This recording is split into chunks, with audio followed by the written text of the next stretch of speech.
Well, thank you all for coming. I wish we had a lot more time because this is going to be a really fun panel. So I'll get right to it. My first question, and actually my first comment, is to Don Jr. First, for people who don't know, I have a lot of friends and family in North Carolina. And back in October, I sent my Black Hawk out to work with Samaritan's Purse and others for hurricane relief. And when you do that, you run into strange bedfellows. We actually ran into Don Jr. in October, and it meant the world to all of us that you created a lot of notoriety and publicity for that event, because a lot of people were hurting and needed help. So first, from our family, we'd like to thank you for that. Well, I really appreciate it. It was that was one of those sort of great honors. The guys at Samaritan's Purse invited me up, and I saw the devastation. I saw sort of the neglect. I think it became sort of a fulcrum point of the entire campaign, frankly. Because when you're doing that, and these guys are flying, and you're Black Hawk, they're bringing in generators for people who are going to go through a really cold period of time, and they're bringing in clothes and food. I was like, I don't want to take up this space. I actually felt sort of guilty about it, but I did want to see it for my own eyes and just see what was the difference between the coverage and whatnot. And and I got there, and the first person I made eye contact ran up to me, gave me hugs and tears, and it was like, oh. It's actually, we're doing some great work and just creating some stuff around it. It was great to see Samaritan's Purse and you guys doing that kind of work that, again, wasn't happening from the institutions that should have been probably dealing with that. So thank you so much for that contribution. It was an honor of a lifetime to be able to just be a small part of it and a little fly on the wall. Okay. So anyway, the first question I have for you is, you could do pretty much anything. You're a smart guy, got a great family, a lot of opportunity. Why come into the cryptocurrency space? Why come in the blockchain industry? What about our industry philosophically was appealing to you, and what problems do you want to solve? Listen, I think for me, it was really interesting, right? I came from a hard asset family. That's what we did. We built and sold and held real estate forever. And for a long period of time, I had access to everyone in the world. I could pick up and the phone and speak to any banker and get a loan almost instantly. And everything was sort of easy. And then all of a sudden we got into politics and we made our opinions known. And you put that little R next to your name, and all of a sudden that became really difficult. And I sort of realized very quickly just how much discrimination there is in the ordinary financial markets. Beyond the inefficiency, beyond the waste, the amount of bankers I know that make, 7 figures a year, basically moving a piece of paper from one side of a desk to another, not really adding any value. It was such a rude awakening to just how discriminatory the entire market is, just how inefficient it was. And, as I started learning more about, crypto, blockchain, everything, you realized, wait a minute, this is the answer to all of this stuff. So I guess I jokingly said, I got myself in a little trouble. I jokingly said the first time I was asked this sort of question was like, I realized I was just at the top of the pyramid scheme. I didn't realize that. I realized that the entire financial system and the entire banking world was really one big Ponzi scheme.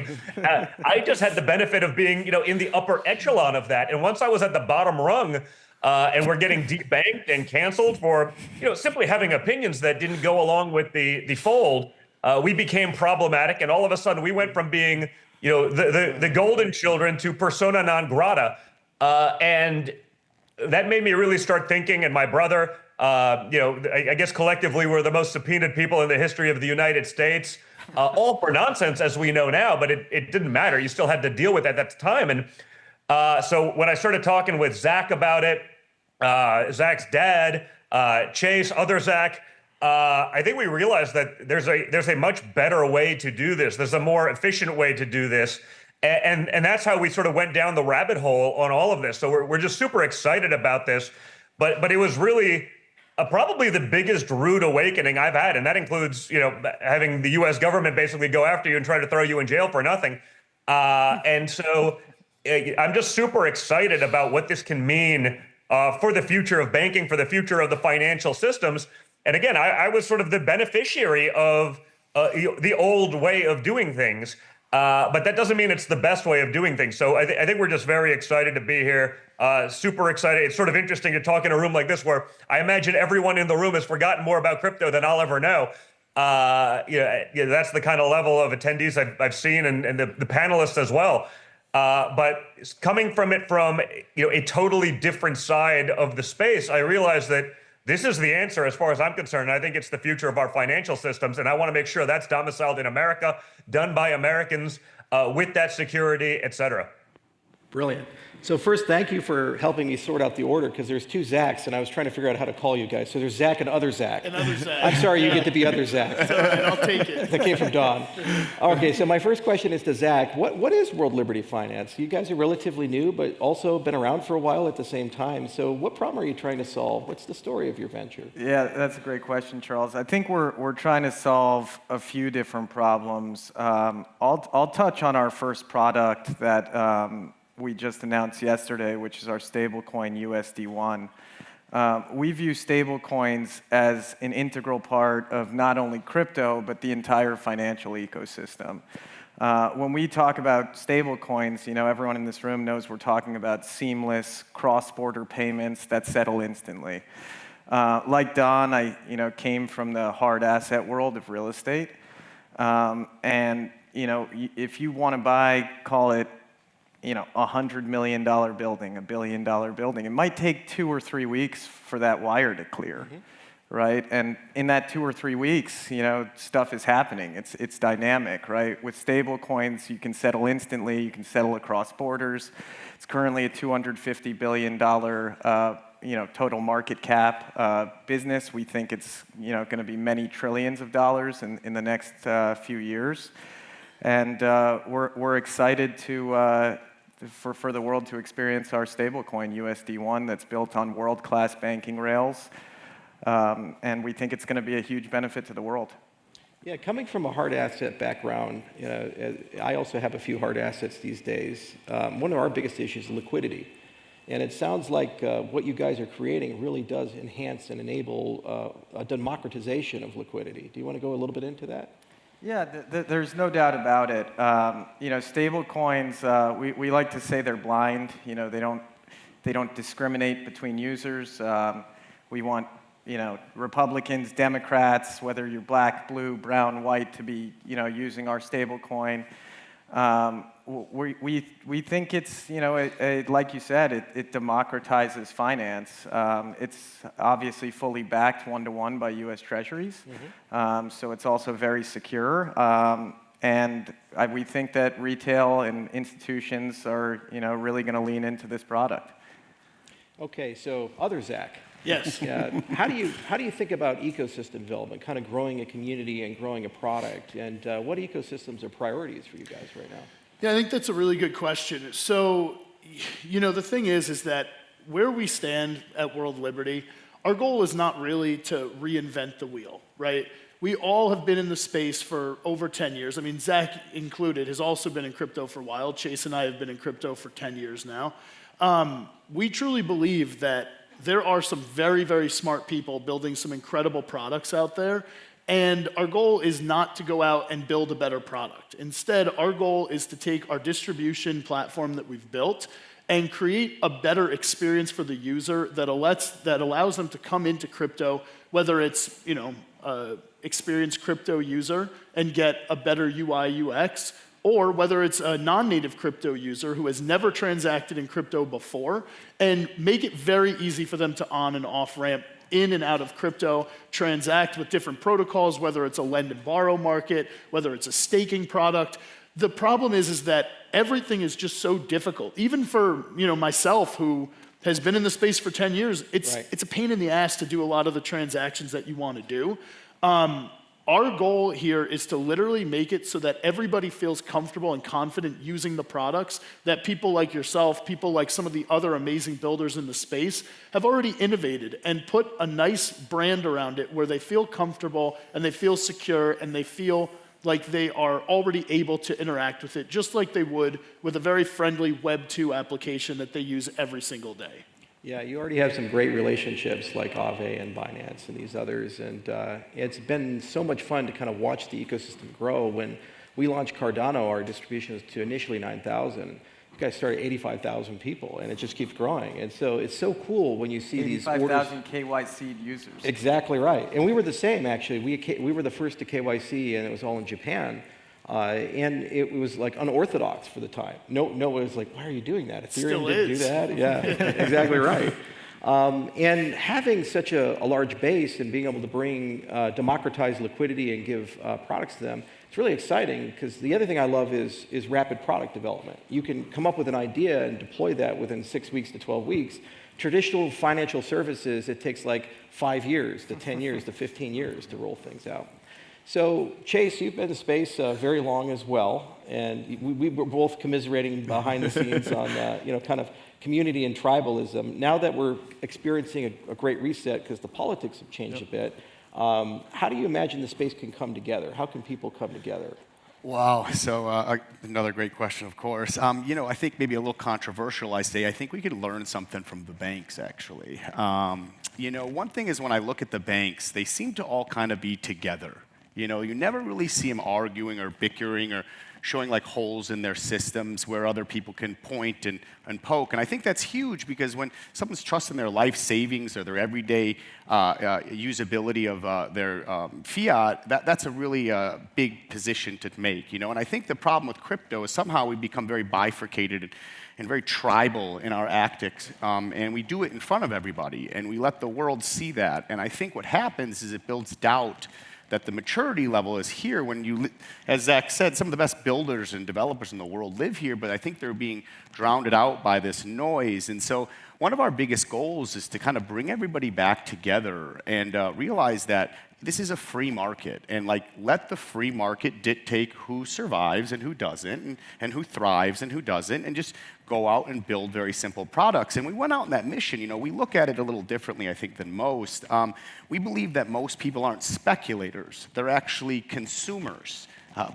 Crazy thought process, right? And most of them just would like a better product to consume with. So the average everyday American just in America is being held by their bank account that's being, maybe Gusto sends it in or a payroll company sends it in. They're being held living paycheck to paycheck with no reward and kind of stuck in that system, right?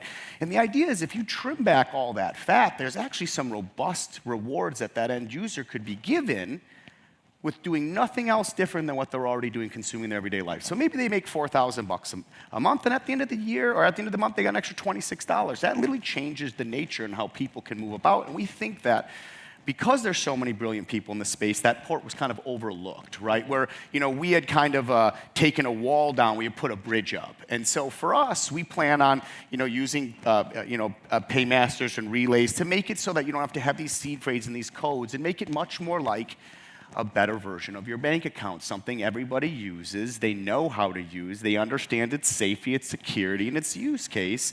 We just plan to build something that's a little bit better, a little bit freer, and a little bit more impactful for the end user by trimming the fat. And so I think by taking that avenue, we realize that everybody deserves to be here. Because you can't have great companies without understanding what the bad companies are too, right? You need to be able to see that deflection, to be like, oh, okay, that's not what to do.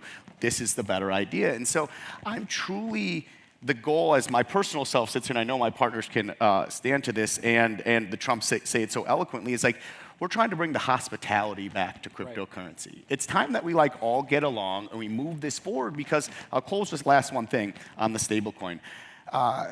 Cryptocurrencies, stablecoins are one of the largest buyers of U.S. debt in the world. Okay, you want to. is the 7th largest private holder of U.S. Treasury. Exactly, and when you actually think about that, I think it was the 7th largest total, including governments. Oh, really? Yeah, they're doing very well this year, especially. Yeah. And I just think if crypto wants this massive power, it's understanding the playing field. And the reason that we have these deals with other countries is because they hold our debt. There's a lot of power in that dichotomy, and we plan to bifurcate it into everybody's hands because not only are you protecting this sovereign land and making sure that the dollar is the settlement layer for another 50 years, at the same time, you're giving these people this unchained banking apparatus that allows them to have their dollars that maybe are earning 4%, 5%, 6% right in their account where they can pay directly at any source of consumerism. So they're dialed. And so I just think that we looked past the most simple idea, and that is how do you get a consumer to consume with a better product? Yeah. So the next question goes to Zach. As you guys launch your stablecoin, I always ask anybody launching stablecoins, how do you imagine that market's going to evolve over the next 3 to 5 years? And what is going to make a stablecoin of 2030 competitive? You know, not where the puck is at, but where the puck is going. I assume that's to me, not others. Well, he's others. Yeah, I mean, I think in, call it 12 to 24 months, our goal is for you to be able to walk into your local bodega and, buy a ham sandwich using stablecoins. So I think that's really the next evolution is the usability of those stablecoins. Right now, we can obviously use them in DeFi, right? We can use them in, a centralized crypto environment, but in a real-world environment, there's still a little bit of a ways to go, if you will. And we plan on leading that charge along with our partners like Chainlink, who do great things for the space, partners like Tron and, some of the centralized exchanges you named before. So we plan on, along with our partners, really making our mark on the space and making sure that stable coins are really usable in the real world. If you look at stablecoin adoption, there's obviously some phenomenal stablecoin players that have been in the space for a long time, but they have their own area where they really specialize. And we really believe that in order for stablecoins to move to this multi-trillion-dollar market cap, it needs to attack centralized finance, decentralized finance, and retail adoption like Zach was just talking about. So our goal is to really touch on all three of these things and bring it together so that our stablecoin is truly fungible with the US dollar. It doesn't matter if it's on-chain, at a bodega like Zach said, or in a decentralized environment. Yeah. Just got 2 Zacks for the price of 1. Oh, there you go. One of the cool things about cryptocurrency and blockchain tech is that in addition to exporting capabilities, you export values. The protocols have embedded within them philosophies. So if there's US-backed stablecoins on them, you're actually exporting the United States, in essence. So that's such a cool thing, and it's something I've really enjoyed. I was just in Argentina, and I found out that there's about $100 billion worth of crypto assets that are in Argentina that dominated by the dollar. Their GDP is $700 billion. So 1 out of every $7 of value in the economy is in crypto. It's just incredible. You go to Vietnam, 31% crypto adoption. So these protocols are so cool in that they also normalize and globalize markets in ways that are intrinsically fair. I love stablecoins because eventually you'll get a yield at some point. Somebody's going to figure out a way to make that happen. And then it's like, wow, I get paid 3, 4, 5% to hold this thing, and then I can spend it anywhere, and I have no transaction fees. That just feels like an intrinsically better world to live in for everybody. So we'll close it off with Don. As you kind of look to the future in the next 5 and 10 years, 15 years, what problems do you hope world liberty can solve? Do you imagine like a merger of multiple worlds, like hard assets coming in and creating liquidity for real estate? Or do you really want to push the consumer adoption? Kind of take it where you want.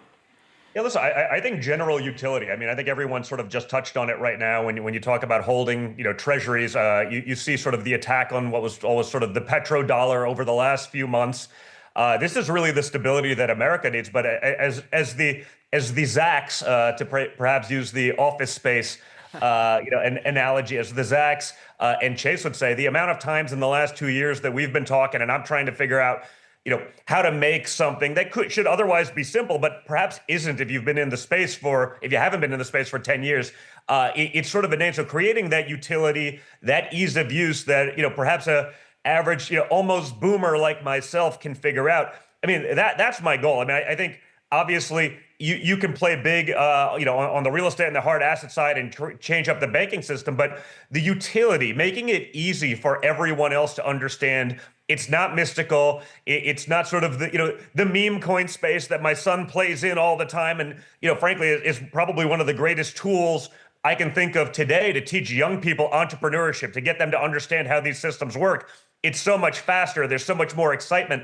Once they're vested and staked in that a little bit, they're actually paying attention. And I'm looking at these kids that are my son's age. They're 15, 16, 17 years old. They could run circles talking about liquidity with my buddies that graduated from Wharton with me who've worked at Goldman for 25 years. It's truly spectacular. But I think number one would be utility. If we can figure out how to make it easy to use, this is a no-brainer. And I think we're there. We're on that cusp. We just have to demystify some of that. We have to make it so that people don't just assume that you're gambling when you do this. These are real assets backed by U.S. Treasuries. It's just as safe as a bank account, but without all of that extra nonsense, without that inefficiency, without the tens of thousands of people throughout the system who are making seven figures. That honestly, I like them. I want them to be successful. They're friends of mine for years, but I'm not exactly sure what they do anymore. If you can, but that's true. That's 100%. We laugh, but there's probably trillions of just waste. In keeping these old systems alive. And to Chase's point, the banks and the banking system has managed to stick together because I think they all realize that if they don't, people will find another way. So they have this monopoly that's been very inefficient, but has controlled a lot of the power and has discriminated based on narrative talking points, however many boxes you check from a socioeconomic standpoint, who gets the benefit or not. So if you can create that utility, you can create that fairness. The sky is the limit for this. And so, I think we're there. And it's also why we're not just trying to reinvent some sort of new widget and do it better than everyone else, but frankly, bring everyone together, consolidate these great ideas, these great platforms, this incredible technology. If we can do that, and perhaps some of the value we add, is make it okay for the retail consumer who isn't as versed as everyone in the room, who there is some mystique to it. If we can simplify that down, give them the utility that they're looking for, that to me is the keystone for making this happen. And I think we're there. Brilliant answer. Thank you so much, guys. I wish we had a full hour, but Charles. Unfortunately, we only had 20 minutes. And I want to thank the organizers for putting this all on. This conference has grown tremendously. I was here 2 years ago, and it was easy to get a coffee, and now we have to wait. So thank you all. Thank you all for coming. Thank you guys for being on the panel. This was a heck of a lot of fun. Absolutely. Thank you. Thank you, guys. Yes.